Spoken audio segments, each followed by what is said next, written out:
Alors, shalom encore une fois de plus, rebonsoir. Donc, on va ce soir, n'est-ce pas, partager sur le thème, c'est, n'est-ce pas, les pharisiens modernes. Les pharisiens modernes. Pourquoi je parle de pharisiens modernes et pourquoi est-ce que déjà je fais allusion au thème pharisien? Alors, les Écritures nous donnera plus d'explications sur ce thème-là. Donc, sans plus tarder, j'aimerais lire avec vous Luc 18 à partir du verset 10. Nous sommes dans le livre de Luc 18 à partir du verset 10. Je vais lire. La Bible dit: deux hommes montaient au temple pour prier. L'un était un pharisien et l'autre un collecteur d'impôts. Le pharisien debout faisait cette prière en lui-même: Ô Dieu, je te remercie de ce que je ne suis pas comme les autres hommes qui sont voleurs, injustes, adultères, ou même comme ce collecteur d'impôts. Je jeûne 2 fois la semaine. Je donne la dîme de tous mes revenus. Le collecteur d'impôts, lui, se tenait à distance et n'osa même pas lever les yeux au ciel. Mais il se frappa la poitrine en disant: Ô Dieu, aie pitié de moi, qui suis-je un pécheur. Je vous le dis, lorsque ce dernier descendit chez lui, il était considéré comme juste, mais pas le pharisien. En effet, toute personne qui se lève sera abaissée, et celui-là qui s'abaisse sera élevé. Alléluia. Donc, c'est une histoire que Jésus-Christ raconte à ses disciples. Si on lit le début de ce chapitre, on voit que le Seigneur, n'est-ce pas, va parler d'une parabole. Il fait allusion à une parabole. Et vous savez que les paraboles dans les Écritures, c'était des histoires qui étaient vraies, connues. C'était des choses qui avaient, n'est-ce pas, été vécues. Donc, ce n'était pas des imaginations, non. Ce ne sont pas des énigmes, mais c'était vraiment des histoires réelles. Et le Seigneur va donner cette histoire à ses disciples pour les enseigner sur 2 types de chrétiens. Je dirais 2 types de personnes qui vont se présenter au Seigneur Jésus-Christ, se présenter à Dieu pour faire une prière. Et j'aimerais, au travers de cette histoire, nous enseigner, n'est-ce pas, une attitude que nous devons avoir et dénoncer un fait, dénoncer une posture, une image qu'on ne doit pas avoir lorsqu'on se présente au Seigneur ou alors pendant notre marche, n'est-ce pas, notre marche chrétienne. Alors le Seigneur va donner cette parabole à ses disciples. Il va les faire comprendre qu'un jour, 2 hommes vont venir se présenter au Seigneur pour prier. C'est l'image, n'est-ce pas, de 2 personnes qui se disent chrétiens, qui ont des moments de prière, ou alors qui vont venir prier. Mais il y a un d'entre eux qui est taxé de pharisien. C'est quoi un pharisien? Un pharisien sous la loi, c'était des personnes qui avaient connaissance de la loi de Moïse. C'était des personnes qui, avec une étiquette de chrétien, une étiquette de disciples. C'était des personnes qui étaient vues comme des modèles. Des pharisiens, c'était des personnes qui défendaient la loi de Moïse, la loi mosaïque. Et on nous dit, n'est-ce pas, que cet homme, ce pharisien, va venir au devant de Dieu. Il va commencer à faire cette prière.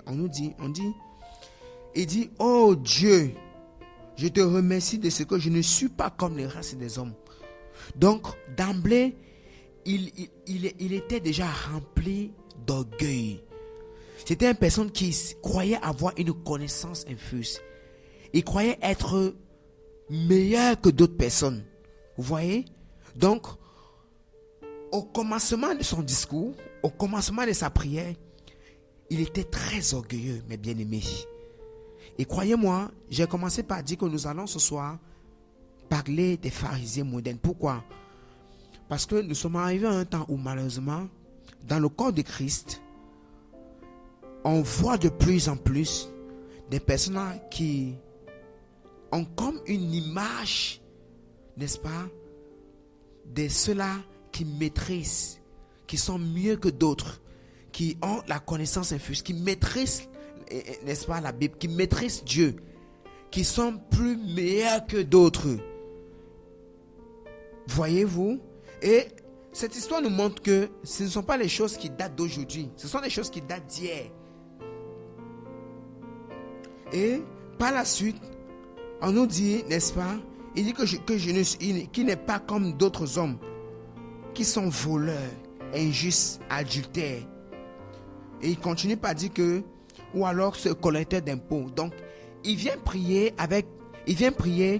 mais au lieu de regarder la paille qui est dans ses yeux, il a tendance à se comparer avec un autre qui était à côté de lui. Ça veut dire que ces deux personnes les deux étaient, n'est-ce pas, les deux étaient en train de prier au même moment. Pendant que l'autre était en train de regarder à son état, était en train de soupirer à son état, était en train de vraiment de déchirer son cœur par rapport à son état. Lui, par contre, était en train de se mesurer à l'autre. Voyez-vous?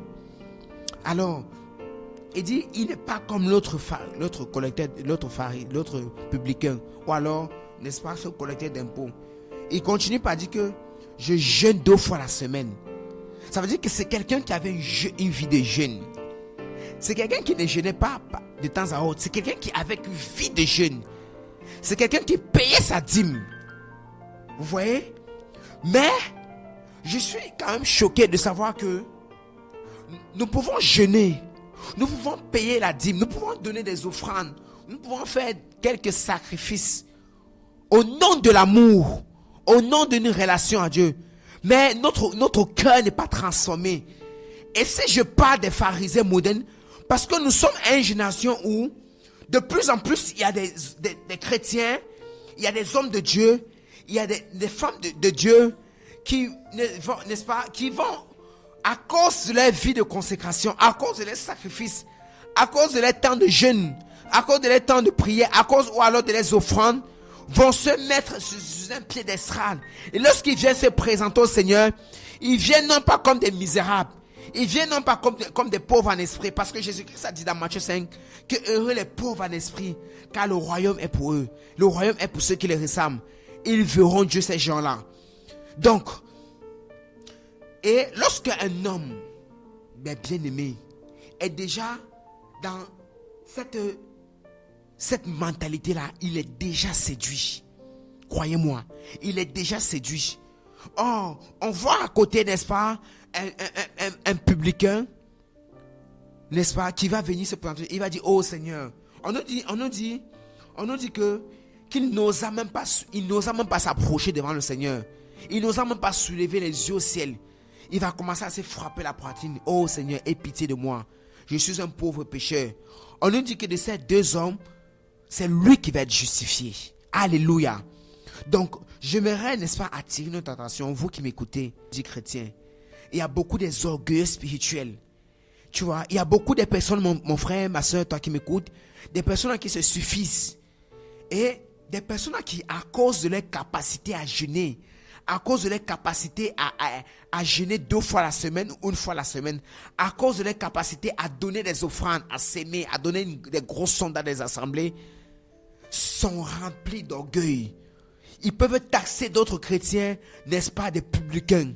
Ils peuvent taxer d'autres chrétiens de Chanel. Ils peuvent taxer d'autres chrétiens, n'est-ce pas, de bébés spirituels.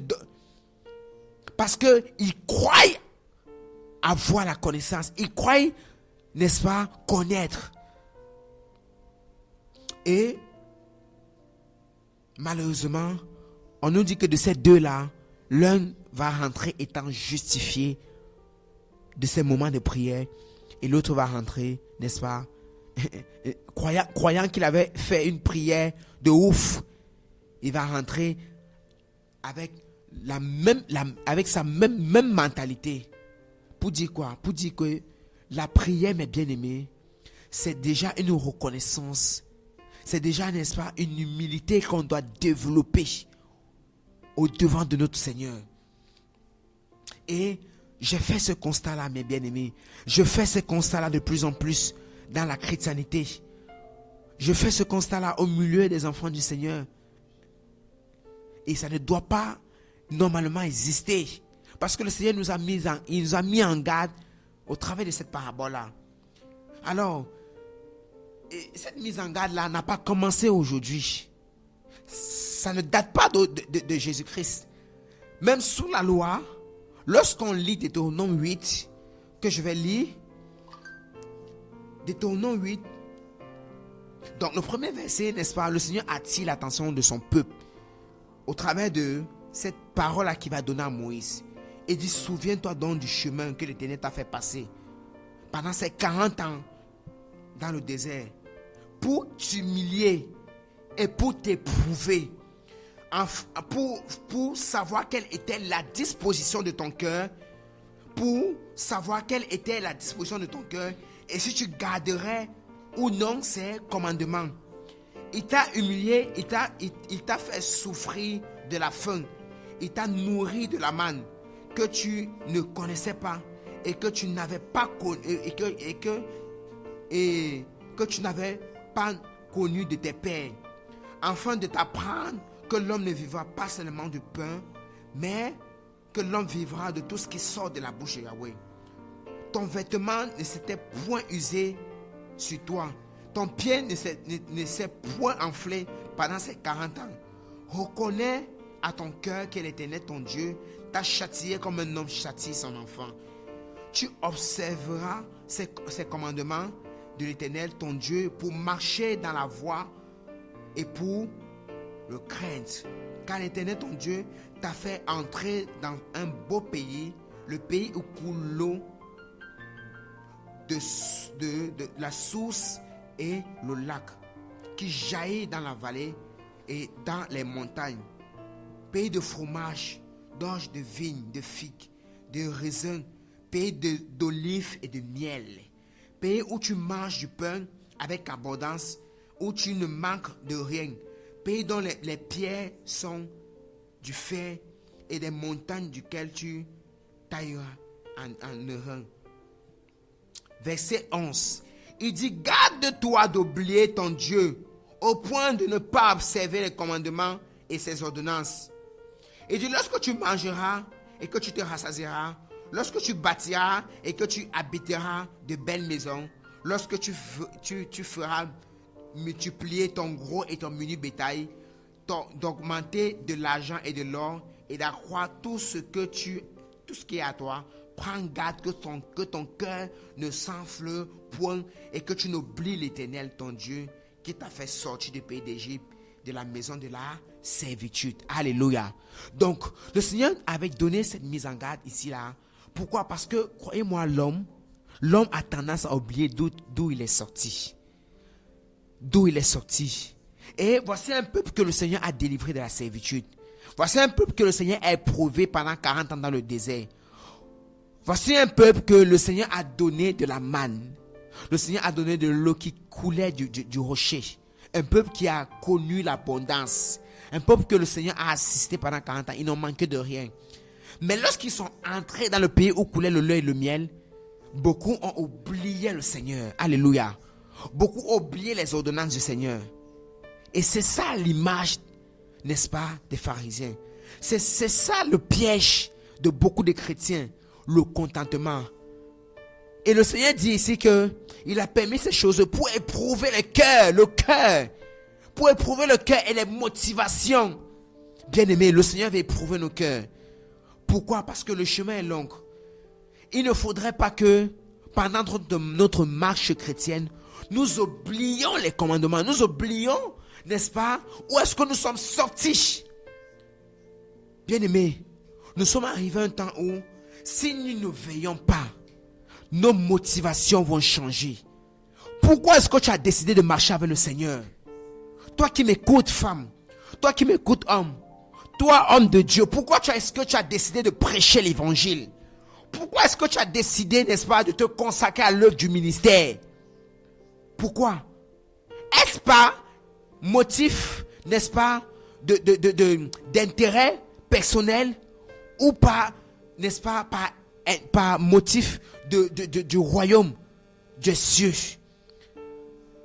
Parce que le Seigneur va toujours éprouver nos motivations. Et c'est avec le temps que les intentions de nos cœurs vont se faire connaître. Et on nous dit, n'est-ce pas, que pendant le désert, dans toutes ces générations qui étaient sorties d'Égypte, on nous dit qu'il y a deux, Caleb et Josué. Ce sont ces deux-là qui avaient gardé les commandements. Ce sont ces deux-là qui avaient gardé les ordonnances de Yahweh. Beaucoup sont tombés dans la séduction.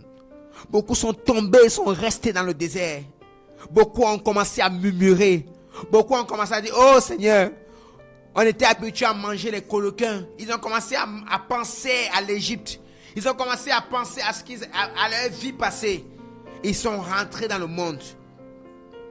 Bien-aimés, ce soir, j'aimerais attirer notre attention à ne pas être ce type de chrétiens-là. Je parlais des pharisiens modernes. Les pharisiens étaient toujours restés, n'est-ce pas, sur, n'est-ce pas, les habitudes.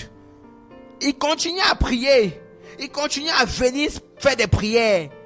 Mais leur cœur était déjà corrompu. La mentalité était déjà corrompue. Les intentions de cœur étaient déjà méchantes. C'était des personnes qui, lorsqu'ils se présentaient à Dieu, ils se croyaient meilleurs. Ils se croyaient bons que les autres. Ils croyaient, n'est-ce pas, être arrivés. Ils disaient, je ne suis pas comme celui-là. Comment est-ce que tu te regardes? Quelle est l'image que tu as vis-à-vis des autres chrétiens? Est-ce que tu te vois encore enfant? Est-ce que tu te vois encore reprochable? Est-ce que tu te vois encore, n'est-ce pas, humble lorsque tu viens prier? Nous sommes censés travailler pour notre salut avec crainte et tremblement. Parce que je vois à quel point nous sommes dans une génération, malheureusement, où il est facile d'être séduit à cause de la connaissance.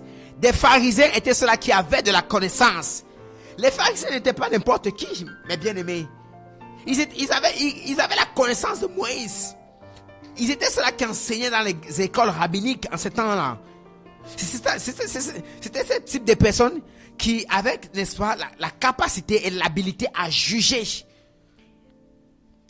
C'était ce type d'homme qui, lorsque quelqu'un était attrapé en flagrant délit d'adultère, ils étaient habilités à porter un jugement quelconque sur des adultères. Ce sont ces hommes-là qui apportaient, n'est-ce pas, ces femmes en flagrant délit d'adultère au pied de Jésus.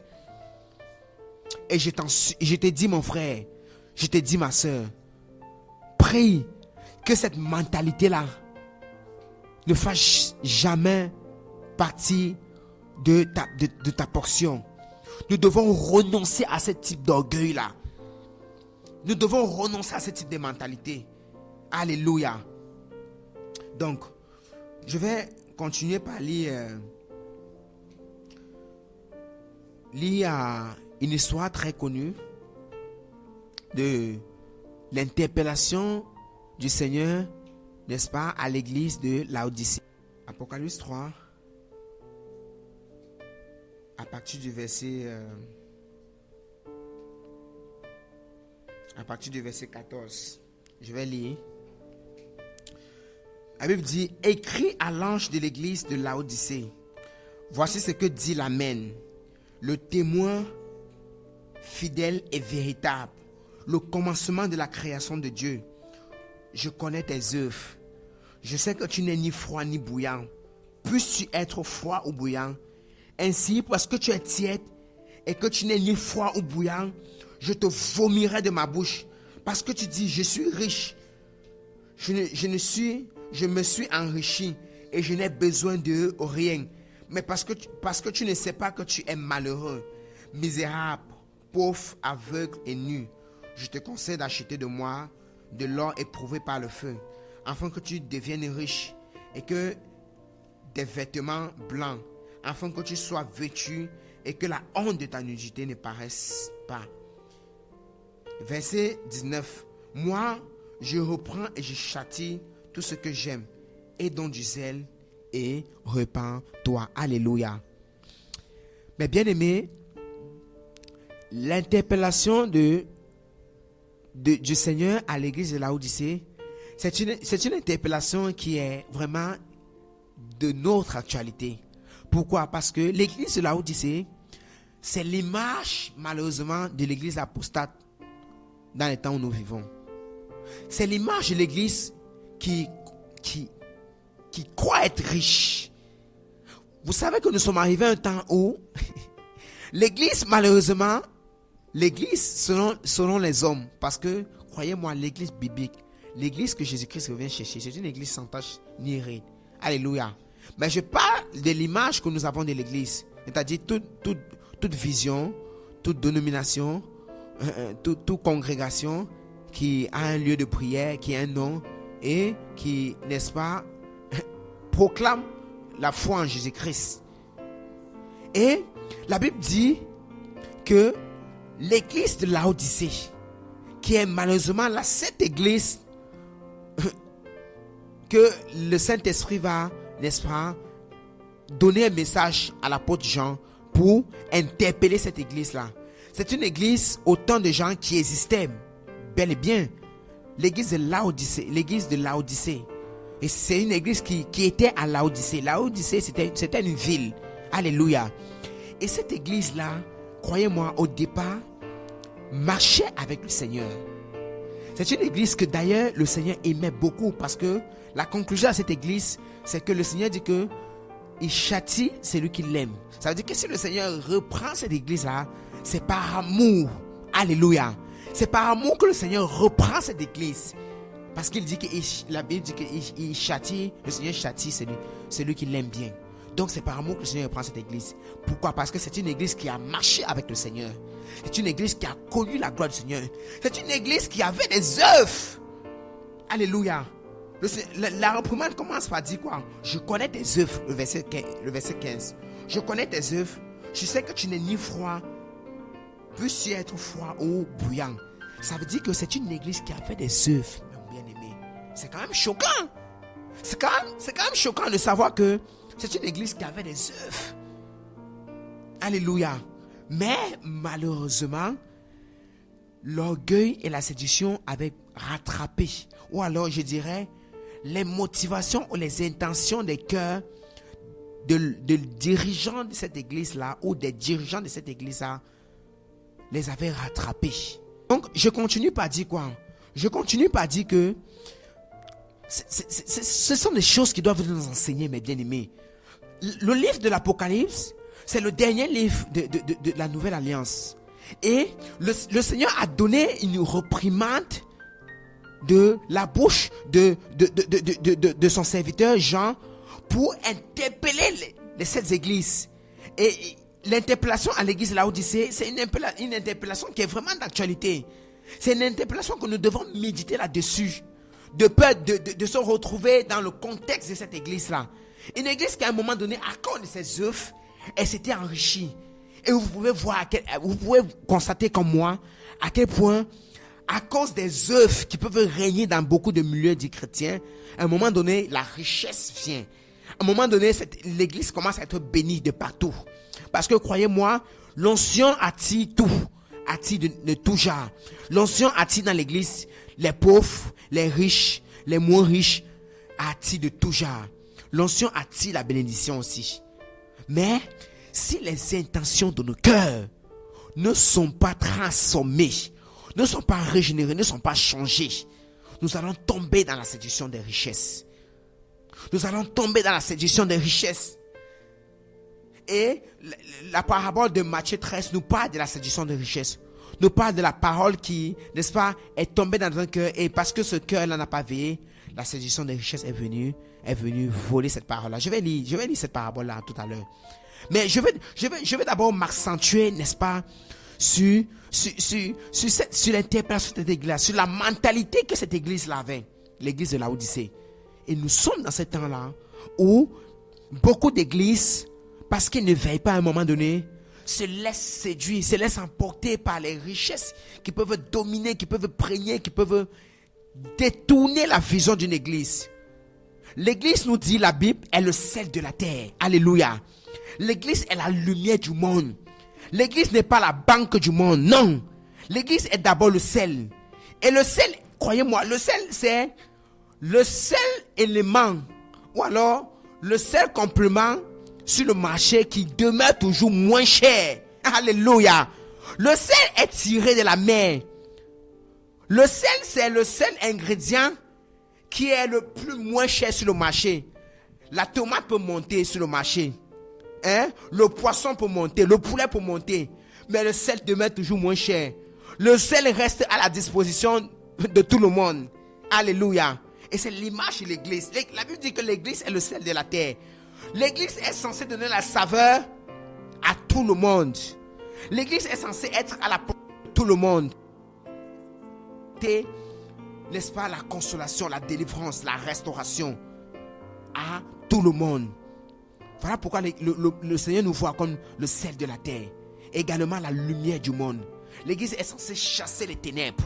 La lumière est cette substance-là, n'est-ce pas, qui apporte de l'éclairage, qui fait connaître la vérité là où il y a des ténèbres.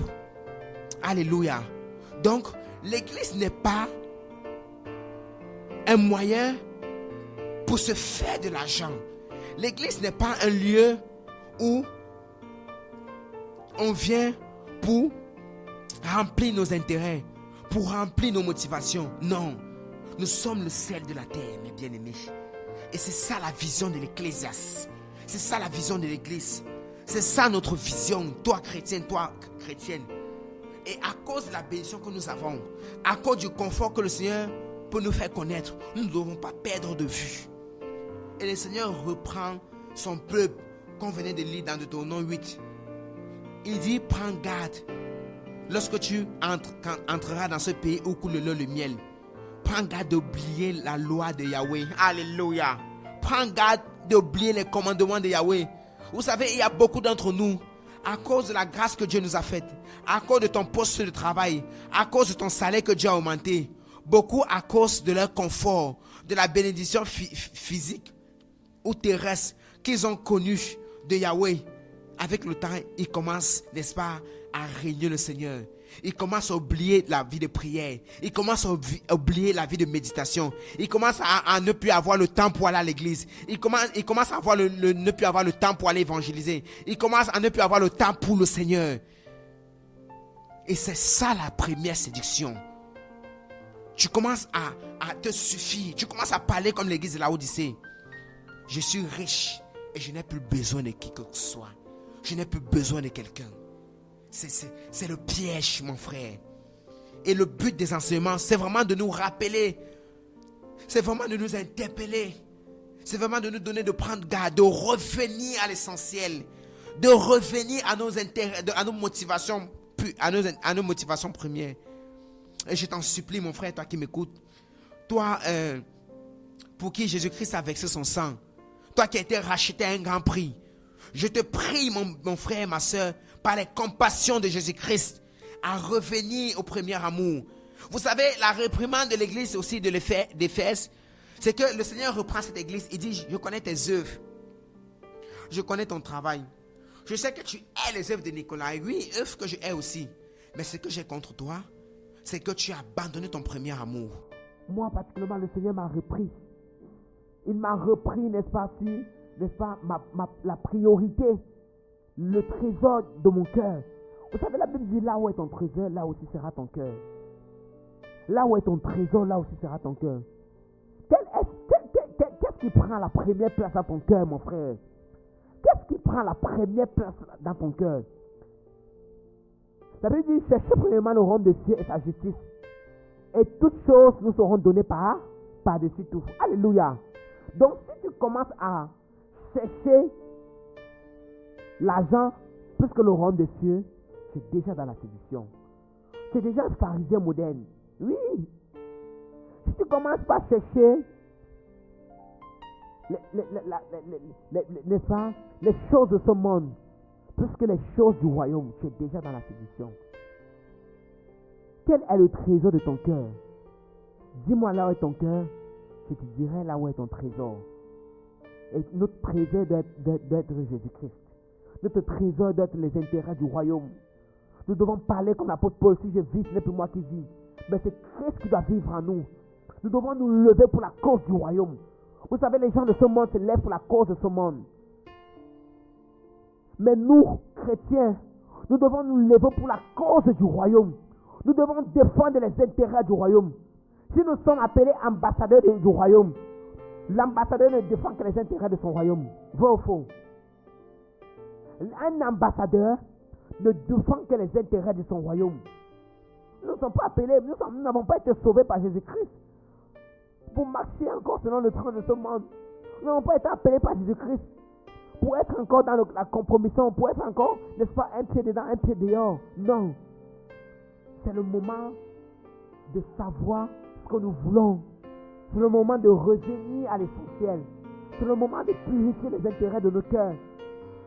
C'est le moment de venir, de sortir du mélange, de sortir de la séduction. C'est le moment de prendre garde, de ne pas laisser la séduction des richesses venir prendre nos cœurs. Et le Seigneur pouvait reprendre cette église. Il dit parce que tu es pauvre, nu et aveugle, je te conseille d'acheter de l'or. Je te conseille de prendre de l'or chez moi, de prendre du colis, de oindre tes yeux, afin que la honte de ta nudité ne passe point. Il dit repens-toi, repens-toi. Le Seigneur nous appelle à la repentance, bien-aimé. Toi qui es chrétien, toi qui es chrétien, regarde aux intérêts, regarde à ton cœur, regarde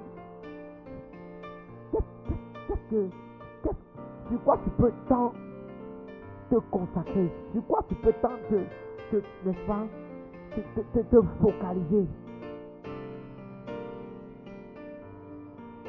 Qu'est-ce qui prend la première place dans ton cœur? Qu'est-ce qui peut bien prendre la première place dans ton cœur? C'est une question que nous devons nous poser. Alléluia. Et c'est comme ça. Vous voyez, quand le Seigneur nous parle dans Matthieu 13, que je vais lire, Matthieu 13, à partir du verset, je vais lire exactement le verset 19 au verset 22. C'est une parabole que vous connaissez, la parabole du semeur. Mais je vais lire à partir du verset 19. On nous dit, mais lorsqu'un homme écoute la parole du royaume et ne la comprend pas, le malheur vient et enlève ce qui a été semé dans son cœur. Cet homme est celui-là qui a reçu la semence le long du chemin. Celui-là qui a reçu la semence entre les endroits pierreux, c'est celui-là qui entend la parole et la reçoit aussitôt avec joie, mais qui n'a pas de racine en lui-même, qui manque de persistance, et dès que suivant une tribulation ou une persécution à cause de la parole, il trouve une occasion de chute. Mais celui-là qui a reçu la semence parmi les épines, c'est celui-là qui entend la parole, mais qui, à cause des soucis du siècle et la séduction des richesses, étouffe cette parole et la rendra infructueuse. Vous voyez, on a l'image ici de plusieurs types de personnes, plusieurs types de terres, qui est l'image de plusieurs types de chrétiens qui écoutent la parole. Il ne s'agit pas simplement d'une parole liée au salut. Non. Il s'agit aussi une parole liée à la croissance spirituelle. C'est-à-dire des personnes déjà qui marchent avec le Seigneur, mais qui, pendant les marches avec le Seigneur, ils écoutent une parole qui, n'est-ce pas, les interpelle au renoncement. Vous savez, chaque jour on appelait à renoncer. Le peuple d'Israël, lorsqu'ils sont sortis du pays d'Égypte, pendant les chemins, pendant les marches dans le désert, le Seigneur devait les éprouver. Le Seigneur devait les éprouver. Dans les moments de souffrance là-bas, Et il priait. Il faisait monter vers Yahweh des prières, des supplications. Et le Seigneur, lorsqu'il a envoyé Moïse, il a dit à Moïse, les cris de ce peuple est monté jusqu'à moi. Donc c'était un peuple qui priait à la base. Alléluia. Comme beaucoup d'entre nous, on peut prier dans nos moments de souffrance, dans nos moments de galère, dans nos moments de maladie. On peut crier à Yahweh. Et le Seigneur peut nous guérir de manière directe. Le Seigneur peut envoyer un de ses serviteurs nous guérir. Le Seigneur peut susciter un prophète nous encourager. Et c'est comme ça qu'on peut être sauvé, on peut être délivré, on peut être transformé. Et on se retrouve en train de marcher avec le Seigneur. Et donc, pendant notre marche avec le Seigneur, on peut écouter des prédications, n'est-ce pas, qui, au fil du temps, parce qu'on ne veille pas, ou alors parce que les intentions de nos cœurs ne sont pas transformées, changées, on laisse des choses venir voler cette parole-là. Et c'est ça qu'il est question ici dans Matthieu 13. Il est question des personnes qui, lorsqu'ils écoutent la parole, on nous dit que les soucis, verset 22, on nous dit que les soucis, n'est-ce pas, les soucis du siècle présent, ou la séduction des richesses, viennent étouffer cette parole-là et la rendre infructueuse. Qu'est-ce qui étouffe la parole que tu reçois? Qu'est-ce qui, n'est-ce pas, t'empêche de grandir spirituellement? Qu'est-ce qui t'empêche de quitter de stade d'enfant à fils, mon frère? Ou alors de fils à père? On nous parle de la séduction des richesses. Ce thème-là revient toujours. Parce que le monde nous a fait croire qu'un homme qui a réussi, c'est un homme qui est capable de rouler dans une grosse voiture, est capable d'avoir une grosse maison, est capable, n'est-ce pas, de vivre dans un confort quelconque. Non, mon frère. Ce n'est pas ça le modèle d'un homme qui a réussi. Selon le monde, c'est ça. Mais selon le Seigneur, ce n'est pas ça. Parce que Paul n'avait pas une maison. Paul n'avait pas un cheval pour faire des missions ici et là. Jésus n'avait pas un lieu où poser sa tête. Jean-Baptiste, on nous dit, il y a des femmes, il n'y avait pas plus grand que lui. Mais, dans le rang des cieux, Jean-Baptiste, n'est-ce pas, était connu. Ni de femmes, il n'est pas plus grand que Jean-Baptiste. C'est le témoin que Jésus-Christ donne de Jean-Baptiste. Mais lorsqu'on regardait la vie de Jean-Baptiste, c'était un homme du désert. Pour dire que l'image où un homme qui a réussi, c'est pas forcément ça. Le Seigneur est contre la misère. Oui, je suis d'accord. Mais ce qui authentifie un homme qui a réussi, c'est un homme qui a compris la volonté de Dieu pour sa vie. Alléluia. Le Seigneur a dit, lorsque ses disciples sont venus poser la question, que dois-je faire pour être sauvé? Que dois-je faire? Le Seigneur a dit que, pour être sauvé, vous devez quoi? Vous devez connaître le Père. Vous devez connaître le Père. Le salut consiste à la connaissance de qui est ton Dieu. Et lorsque tu connais qui est ton Dieu, tu connaîtras aussi sa volonté pour toi. Et ça te permettra de faire la priorité dans ta vie. Tu vas commencer à privilégier un certain nombre de choses dans ta vie. Et ça va engendrer le salut dans ta vie. Alléluia. Donc je veux réellement, vraiment nous interpeller à ne pas être des pharisiens. Le pharisien, c'est celui-là qui croit être dans la vie chrétienne. Mais malheureusement, qui est déjà passé à côté de l'essentiel. Qui est déjà passé à côté vraiment de ce qui est primordial. Alléluia. Alléluia. Je nous en supplie. Nous ne devons pas passer à côté. Le Seigneur Jésus-Christ revient. Et le Seigneur Jésus-Christ également nous a donné une parabole. La parabole, n'est-ce pas, des 10 vierges. C'est l'image des types de chrétiens. C'est l'image de 2 types de chrétiens en gros. Qui, n'est-ce pas, on nous dit que ces 5 folles-là, à un moment donné, l'autre va privilégier la lampe au lieu de l'huile. Et l'autre va privilégier l'huile et la lampe. Et l'image de la lampe ici, c'est l'image de ce qui frappe à l'apparence. Vous voyez? La lampe, c'est l'image de ce qui frappe à l'apparence. Or, l'huile, c'est l'image de l'intimité. L'huile, c'est l'image de la consécration. L'huile, c'est l'image de sa relation intime avec le Seigneur. Comme sous la loi. Lorsque le Seigneur appelait toujours un roi, sous la loi, le Seigneur, n'est-ce pas, oignait ce roi-là. Le prophète venait verser de l'huile sur la tête de ce roi.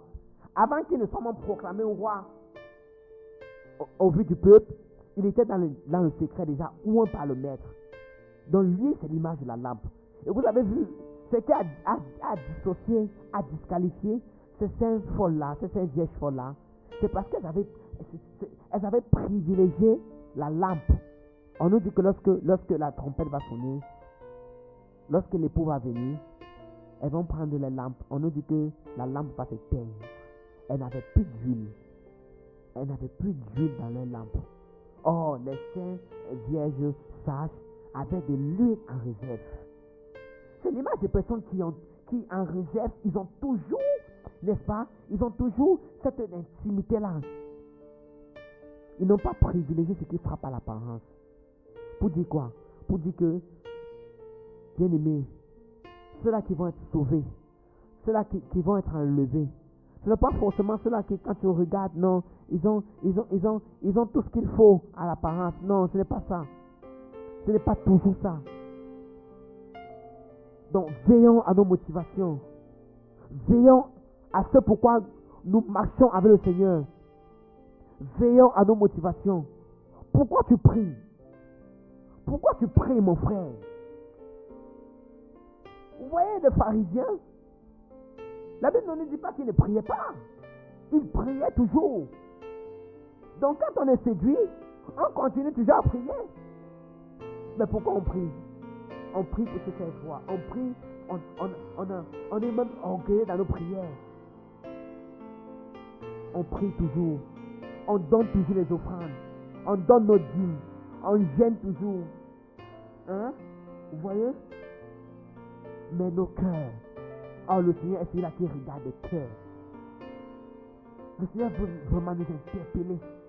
La motivation de nos cœurs. Les intentions de nos cœurs. Est-ce que lorsqu'on vient prier, on est enfant? Est-ce que lorsqu'on s'approche pour prier, on est toujours enfant? Est-ce qu'on se regarde comme des enfants? Jamais un enfant est grand devant son père. Lorsqu'il vient, il se dit toujours qu'il ne mérite pas. Il a besoin de son père. Le pharisien est celui-là qui croit connaître la volonté, qui croit connaître la parole, qui croit pratiquer, qui croit être juste. Il est rempli de lui-même. Voyez-vous, je nous en supplie. Le Seigneur nous interpelle ce soir.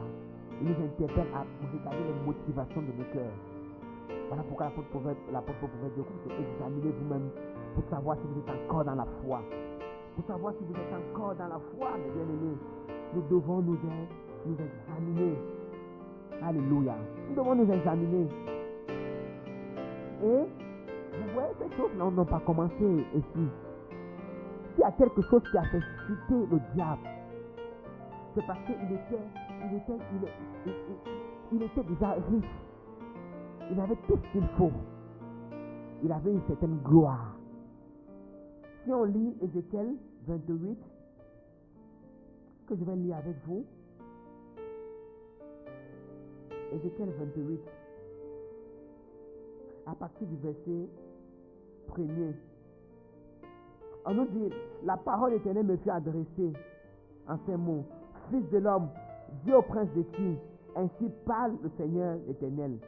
Ton cœur s'est élevé et tu as dit, je suis Dieu, je suis assis sur le siège de Dieu, au sein des mers. Toi qui es un homme et non Dieu, et tu prends ta volonté pour la volonté de Dieu. Voici, tu es plus sage que Daniel. Rien de secret n'est caché à toi.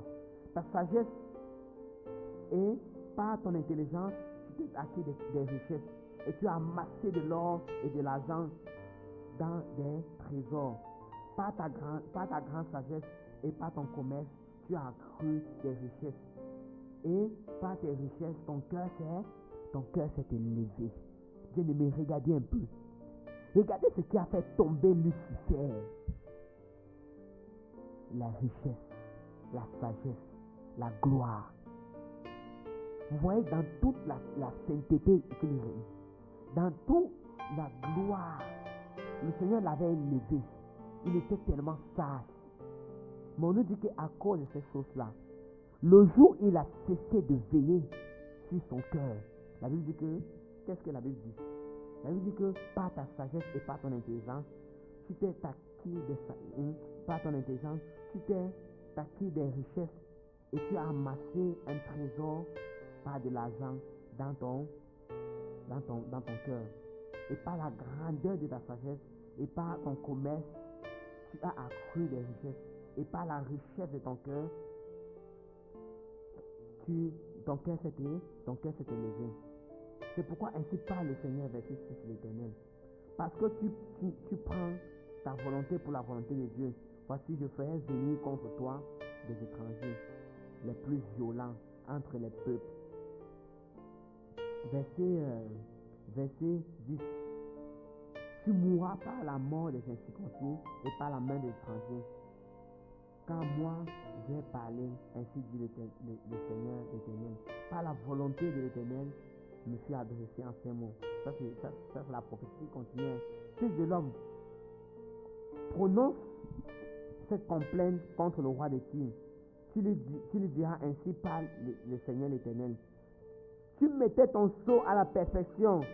Tu étais plein de sagesse, parfait en beauté. Tu étais en Éden, le jardin de Dieu. Tu étais couvert de toute espèce de pierres précieuses, de sardoine, de topaz, de diamants, de chrysolites, d'ornis, de saphir, d'escarboucle, d'émeraude et d'or. Tes tambourins et des flûtes étaient à ton service, préparés pour le jour où tu fus créé. Regardez avec moi, mes bien-aimés. Verset 14. Tu étais un chérubin protecteur, aux ailes déployées. Je t'ai placé et tu étais sur la sainte montagne de Dieu. Tu marchais au milieu de pierres étincelantes. Tu as été intègre dans tes voies depuis le jour où tu fus créé, jusqu'à celui où l'iniquité a été trouvée chez toi. Par la grandeur de ton commerce, tu as été rempli de violence et tu as péché. Ton cœur s'est élevé, verset 17. Ton cœur s'est élevé à cause de ta beauté et tu as corrompu ta sagesse par l'éclat. Je t'ai jeté par terre et je te livre en spectacle au roi. Par la multiplicité de tes iniquités, par l'injustice de ton commerce, tu as profané le sanctuaire. Je fais sortir du milieu de toi un feu qui dévore. Je te réduis en cendres sur la terre aux yeux de tous ceux qui te regardent. Alléluia. Donc, vous voyez, il y a quelque chose d'étrange ici, mes bien-aimés. On nous dit que c'était quelqu'un qui était, on nous dit que tu étais dans le jardin d'Éden. Tu étais riche. Il était dans la sainte montagne. Voyez-vous, Lucifer aujourd'hui, l'adversaire de l'ennemi, le diable, le destructeur du monde, on nous dit que dans le ciel, il était dans la sainte montagne, dans le jardin d'Éden. Il était parfait en beauté. Mais on nous dit quoi? On nous dit que lorsqu'il a commencé à commercialiser la grâce, lorsqu'il a commencé à commercialiser le don, son cœur s'est accru. On nous dit que son cœur s'est élevé. Bien aimé, nous devons veiller. Le chemin est long, mon frère, toi qui m'écoutes. Nous devons veiller plus que jamais. La Bible nous dit que Jésus-Christ a combattu contre le péché jusqu'au sang. L'apôtre Paul pouvait dire que je veille de peur, après avoir prêché aux autres, d'être désapprouvé. Et je nous assure, on ne veille plus. Voilà pourquoi la séduction peut des fois nous rattraper. Pose-toi la question, si Lucifer a chuté, a cédé à la séduction, à l'orgueil de son cœur, il s'est élevé. À un moment donné, il a voulu prendre la place de Dieu à cause de la gloire qu'il avait. À combien plus forte raison, toi et moi? À combien plus forte raison, toi, mon frère? Toi qui m'écoutes. Et la plupart du temps, ce qui peut nous pousser à vouloir, n'est-ce pas, commercialiser la grâce que nous avons reçue, c'est les motivations de nos cœurs. Je nous assure. Oh, moi je prie que le Seigneur me garde. Je prie que le Seigneur me garde de ces choses-là. Ça doit faire partie de ta portion aussi. Voilà pourquoi le Seigneur nous a dit que vous avez reçu gratuitement. Allez et vous avez reçu gratuitement, donné gratuitement. L'évangile, la notion de la gratuité de l'évangile doit nous animer. Dès qu'on commence à commercialiser la grâce, commencer à commercialiser ce qu'on reçoit du Seigneur, si on a reçu gratuitement, pourquoi on doit commercialiser? Si Lucifer avait reçu tout ce qu'il avait reçu, il avait reçu gratuitement. Le jour où il a commencé à commercialiser ce qu'il avait reçu, son cœur s'est élevé. On nous dit qu'il a été précipité. Crois-moi, le Seigneur précipite toujours tout ce qui cherche à commercialiser dans sa maison, ce qu'ils ont reçu du royaume. Alléluia. Et rappelez-vous que lorsque Jésus-Christ est venu dans le temple, il a dit, cette maison qui était censée être une maison de voleurs, était censée être une maison de prière, autant pour moi, est devenue une caverne de voleurs. Ça veut dire quoi? Ça veut dire que la particularité de la séduction, c'est le commerce qui commence à régner dans l'église. Donc, si tu fréquentes une église, toi qui m'écoutes, si tu fréquentes une assemblée, un pasteur, un homme qui prêche l'évangile et qui commence à commercialiser, c'est-à-dire qu'il y a une facilité à susciter, n'est-ce pas, l'amour de l'argent dans son ministère. C'est un piège. Il faut commencer par prier pour lui d'abord. Si tu peux commencer à gêner, à prier pour lui. Parce que si le Seigneur est passé par lui un jour pour t'édifier, pour te bénir, tu dois déjà commencer par développer un fardeau vis-à-vis de lui, vis-à-vis de son appel, de son salut. Parce que si toi qui es enseigné ces choses-là, tu ne pries pas pour lui, demain, il risque d'être séduit. Il risque de se retrouver en train de commercialiser la grâce. Il risque d'être retrouvé en train de désapprouver du Seigneur. Le Seigneur a horreur des personnes-là qui commercialisent la grâce. Et nous sommes dans cette génération-là où dans les églises, vous pouvez voir, n'est-ce pas, des offrandes prophétiques où faire des offrandes de 1 million, 2 millions, 3 millions, faire des offrandes, n'est-ce pas, qui vous coûtent cher pour recevoir en retour une certaine bénédiction. Non, mon frère, ce n'est pas ça l'évangile. La notion de l'offrande, n'est-ce pas, de l'offrande dans l'église, c'est quelque chose de volontaire. C'est quelque chose de volontaire. C'est quelque chose qu'il faut donner avec tout son cœur, sans contrainte ni tristesse. Et vous voyez, lorsque cet esprit-là commence à, n'est-ce pas, à toucher un enfant, influencer, je dirais, un enfant du Seigneur, on continue toujours à gêner, hein? On continue toujours à prier comme ce pharisien. On continue même à pouvoir faire des sacrifices. On peut développer une vie de sacrifice. Parce que le Seigneur dit qu'il prend plaisir à l'obéissance qu'au sacrifice. Parce que il est facile pour un gars séduit de faire des sacrifices charnels au Seigneur au lieu d'obéir au Seigneur. Alléluia. Il est très difficile de fois d'obéir à l'entièreté de l'évangile. À l'évangile dans toute son entièreté. Il est difficile à un homme de Dieu de rendre l'évangile gratuit au lieu de faire des sacrifices. Le sacrifice, c'est quoi? C'est la capacité à jeûner 2 fois la semaine comme le pharisien. C'est la capacité à donner 1 million pour des dîmes. Et vous voyez, lorsqu'ils font ça, hein, c'est pour être vus. Les pharisiens aiment être vus. Ils aiment être élevés aux yeux des hommes. Ils aiment qu'on les acclame. Et quand ils viennent prier, ils peuvent se frapper la poitrine. Seigneur, tu connais, tu sais que je ne suis pas comme celui-là. Moi, je donne ma vie. Moi, je sème. Moi, j'ai bâti une église ici. Moi, j'ai évangélisé à une autre. J'ai fait une évangélisation à une hauteur de 2 millions. Moi, j'ai construit ici là. Moi, j'ai donné des sacs de riz. Le Seigneur ne regarde pas à l'apparence. Non. Il regarde aux motivations de nos cœurs. Vraiment, c'est pour nous interpeller, mes bien-aimés, à veiller sur l'état de nos cœurs. Pourquoi est-ce que tu fais l'œuvre? Pourquoi est-ce que tu décides de marcher avec le Seigneur? Quelles sont les motivations de tes moments de prière? Qu'est-ce qui t'anime? Et si tu regardes aux intentions de ton cœur, tu pourras rapidement revenir à la vérité quand tu seras influencé par des fois des motivations impures.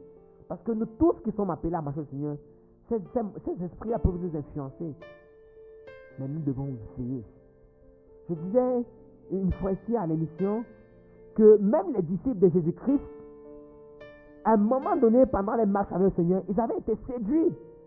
Le Seigneur dit dans Matthieu 24, à partir du verset 1er, il dit, prenez garde que personne ne vous séduise. Il disait à ses disciples, pourquoi? Parce qu'un jour, les disciples, quand ils sont sortis du temple, ils ont commencé à contempler l'édifice du temple qui était paré d'or. Ils ont dit, Seigneur, regarde ce bâtiment. Hein? Ils avaient commencé la vision avait commencé à changer. Ils étaient attirés déjà par des bâtiments, par des grands édifices. Et qui étaient censés aller en mission avec une tunique. Hein? Jésus a dit que lorsque vous allez en mission, ne prenez pas plus que ça. Hein? Une seule tunique, ça vous suffit. C'est comme ça que les disciples allaient en mission. Il n'y a pas besoin de traîner derrière que non. Il y avait une telle simplicité parce que le Seigneur voulait les pousser à se détacher de l'amour du monde, à se détacher d'un certain confort, à s'attacher au feu du royaume. Et ça doit nous animer aussi. Nous ne devons pas nous conformer à cette présence. Non. Nous ne devons pas nous conformer au train de ce monde. Non. Nous devons être des ambassadeurs du royaume, prêts à partir un jour. Alléluia. Vraiment que le Seigneur nous bénisse, que le Seigneur nous interpelle encore. Et j'aimerais prier vraiment pour finir avec vous. Seigneur, aide-nous. Seigneur, sauve-nous encore. Seigneur, prie pour nous, Papa. Que cela t'intercède pour nous. La Bible dit que tu intercèdes pour nous. Tu es assis à la droite du Père et tu intercèdes pour nous. Père, je prie pour ma vie. Et je prie pour la vie de ces auditeurs. Je prie pour tous ceux et celles qui vont écouter cet enseignement. Je prie que tu viennes parler à nos cœurs. Que tu viennes toucher du doigt les intentions de nos cœurs. Que tu viennes toucher du doigt, Seigneur, les motivations de nos cœurs. Seigneur, beaucoup sont passés à côté une fois qu'ils ont connu Canaan. Une fois qu'ils sont entrés en Canaan et qu'ils ont goûté au miel qui coulait dans ce pays-là, ils ont abandonné ta parole. Ils ont abandonné tes ordonnances. Ils ont abandonné tes principes. Seigneur, je prie que peu importe l'élévation, la gloire, la bénédiction que tu vas me donner au travers de mon travail, au travers d'une femme, au travers d'un mariage, je prie de ne jamais oublier ta parole. Je prie de ne jamais oublier tes préceptes. Je prie de serrer ta parole contre mon cœur pour ne pas pécher contre toi. Et je prie, Seigneur, de toujours savoir que je suis le ciel de la terre. Je suis censé donner une saveur dans ce monde.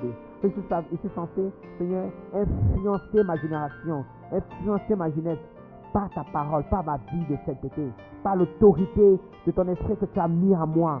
Seigneur, je t'en supplie, que la séduction des richesses de ce monde ne soit pas mon partage au nom de Jésus. Père, au nom de Jésus-Christ. Seigneur, je brise dans ma vie toute influence, Seigneur, qui n'est pas de toi. Je refuse de céder à la séduction des richesses. Je refuse de céder à la séduction de ma chair. Je refuse de céder à ces choses. Je refuse, Seigneur. Je refuse de prêcher l'évangile, Seigneur, pour ma propre gloire. Seigneur, tu as refusé ces choses. Tu as été tenté en toutes choses, mais tu n'as pas cédé. La Bible dit que tu as été tenté en toutes choses, mais jamais tu n'as cédé. Tu as refusé la gloire des hommes dans le désert. Le diable t'a présenté. Il a dit, le diable a voulu que tu cèdes, que tu puisses te prosterner au-devant de lui pour avoir la gloire de ce monde. Mais tu as refusé. Tu as refusé ces choses. En retour, nous voulons refuser. Mon frère et moi, nous voulons refuser ces choses. Ces choses qui sont pour nous, oh Seigneur, des vanités. Salomon pouvait dire vanité des vanités. Vanité des vanités. Je vais être prêt. Je refuse de regarder en arrière pour ne pas caler à sa tête comme la femme de Lot. Seigneur, lorsqu'elle sortait, pendant que tu voulais les délivrer, à un moment donné, son cœur était attaché à Sodome. Elle a été squattée comme une statuette parce que son cœur était attaché Son cœur était attaché. Seigneur, nous sommes nombreux aujourd'hui qui marchons avec toi. J'ai connu beaucoup hier dans le passé qui ont prêché l'évangile. Mais aujourd'hui, qui ne sont plus dans la course, papa. Et je prie au nom de Jésus que tu puisses les ramener. Que la séduction dont aujourd'hui ils sont influencés, que tu puisses les délivrer de cette séduction-là. Père, au nom de Jésus, sauve ton peuple. C'est ma prière encore, Seigneur. Sauve tes enfants, Seigneur. Délivre, Seigneur, tes enfants de la séduction. Au nom de Jésus. Je ne veux pas être de ce pharisien. Je ne veux pas être rempli d'orgueil lorsque je viens me présenter au-devant de toi. Mais je vais être justifié. Je vais être justifié. Comme ce publicain. Comme ce publicain. Oh Seigneur, je vais être justifié par toi. Par tes compassions, Seigneur. Par tes compassions. Par tes compassions. Que ton nom soit béni. Que ton nom soit béni. Bénis tous ceux qui nous écoutent. Bénis tous ces